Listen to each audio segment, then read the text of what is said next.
L'objectif de l'exercice est de déterminer les formules statistiques de composés ioniques qui par définition renferment des ions, mais sont néanmoins électriquement neutres et donc doivent renfermer à la fois des cations et des anions pour atteindre l'électroneutralité. Commençons par le premier composé qui renferme des ions calcium chargés 2+ chacun et des ions carbonate chargés 2- chacun.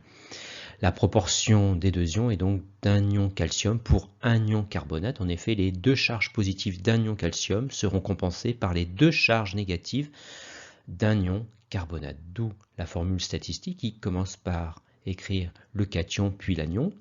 Par convention, les charges disparaissent et on fait figurer en bas à droite les proportions, un ion calcium et un ion carbonate, une parenthèse ici pour séparer la proportion de l'indice 3 de l'oxygène.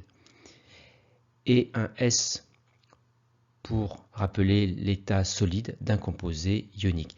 Et par convention, on ne fait pas figurer cette proportion quand elle est égale à 1. Et le composé se lie en commençant par l'anion, soit carbonate de calcium. Dans le composé suivant, des ions sodium chargés une fois plus chacun et des ions carbonate chargés 2- chacun. La proportion des deux ions est donc de 2 ions sodium pour un ion carbonate pour atteindre l'électroneutralité. En effet, les deux charges positives apportées par 2 ions sodium seront compensées par les deux charges négatives d'un ion carbonate. Ce qu'indique la formule statistique, d'abord le cation, puis l'anion, disparition des charges et en bas à droite les proportions. Ici 2 ions sodium pour un ion carbonate et une parenthèse là encore pour séparer la proportion de l'indice 3 de l'oxygène et le S pour solide. Et la proportion 1 là encore n'apparaît plus. Composé qui se lie carbonate de sodium.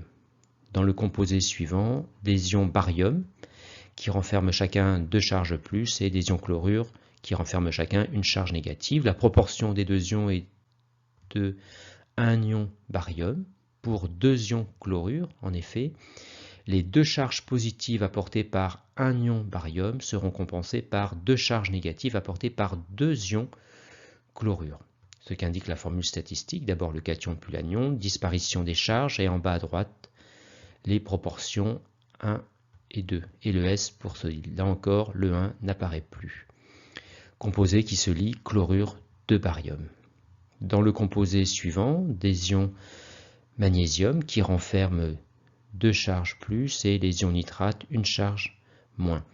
La proportion des deux ions est donc d'un ion magnésium pour 2 ions nitrates. En effet, les deux charges positives apportées par un ion magnésium seront compensées par les deux charges négatives apportées par 2 ions nitrates. D'où la formule statistique, d'abord le cation puis l'anion, disparition des charges et en bas à droite les proportions avec ici une parenthèse pour séparer la proportion 2 de l'indice 3 de l'oxygène et le S pour solide. Là encore, la proportion 1 n'apparaît plus pour le magnésium. Composé qui se lie nitrate de magnésium.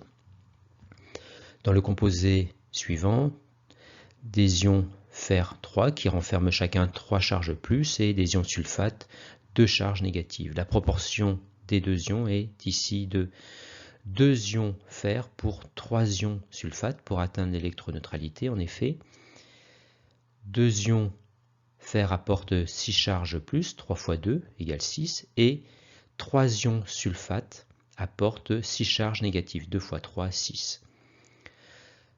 Proportion qu'indique la formule statistique, disparition des charges, en bas à droite les proportions, 2 ions fer pour 3 ions sulfate, et là encore une parenthèse pour séparer la proportion 3 de l'indice 4 de l'oxygène et le S pour solide. Composé qui se lie sulfate de fer. Et enfin, le composé qui renferme des ions fer 3 avec 3 charges plus chacun et des ions chlorure apportant chacun une charge négative. La proportion des deux ions est de 1 ion fer pour 3 ions chlorure. En effet, les 3 charges positives d'un ion fer seront compensées par les 3 charges négatives apportées par 3 ions chlorure, ce qu'indique la formule statistique, disparition des charges, et en bas à droite, les proportions 1 pour 3 et le S pour solide, et là encore, la proportion 1 n'apparaît plus. Composé qui se lie chlorure de fer.